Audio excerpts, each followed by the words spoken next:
প্রাঙ্গণে আছেন সহকর্মী উম্মে হানি, সরাসরি যাচ্ছি তার কাছে। বাণিজ্য মেলার আজকে দ্বিতীয় শুক্রবার, অর্থাৎ বাণিজ্য মেলা পেল দ্বিতীয় সাপ্তাহিক ছুটির দিন এবং গত সাপ্তাহিক ছুটির দিনের থেকে আজকে কিন্তু মোটামুটি অনেকটাই জমজমাট বাণিজ্য মেলা।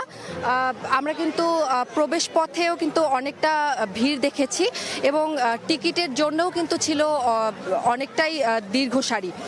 এক কথায় যদি বলি, অবশেষে যে গত কয়েকদিনের যে ক্রেতা শূন্যতার যে খরা ছিল সেটি আসলে কিন্তু কাটলো এই ছুটির দিনে।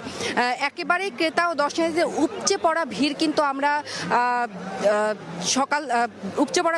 আমরা দেখছি এবং বেলা গড়ার সাথে সাথে কিন্তু এই ভিড় আরও আসলে বাড়ছে।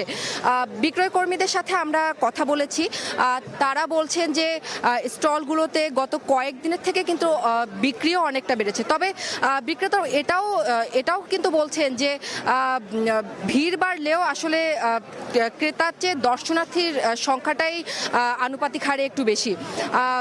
অনেকেই দোকানে আসছেন, জিনিসপত্র দেখছেন এবং তবে কিনছেন কিন্তু খুবই সামান্য।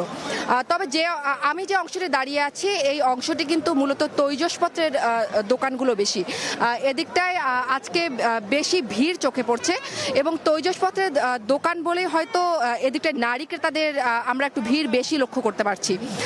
দোকানদারের সাথে কথা বলেছি, তারা কিন্তু বলছেন যে তৈজসপত্রগুলোর মধ্যে নতুন ও ব্যতিক্রম ধর্মী যে পণ্যগুলো রয়েছে সেগুলোর দিকে কিন্তু দর্শক ক্রেতারা বেশি আগ্রহ দেখাচ্ছেন।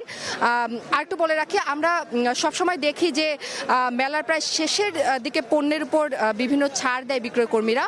সেক্ষেত্রে এবারে কিন্তু বেশ আগেভাগেই দোকানগুলো ছাড় দিচ্ছে এবং যতটাই বেলা বেড়েছে ততটাই কিন্তু ভিড় এখানে বেশি বেড়ে যাচ্ছে এবং এখন পর্যন্ত কিন্তু লোকরা এখানে আসে এবং গত কয়েকদিন আমরা ঢাকার এবং এই ছিল আমার কাছে ঢাকা বাণিজ্য মেলা থেকে সর্বশেষ। এতক্ষণ সরাসরি ছিলাম ঢাকা আন্তর্জাতিক বাণিজ্য মেলায়।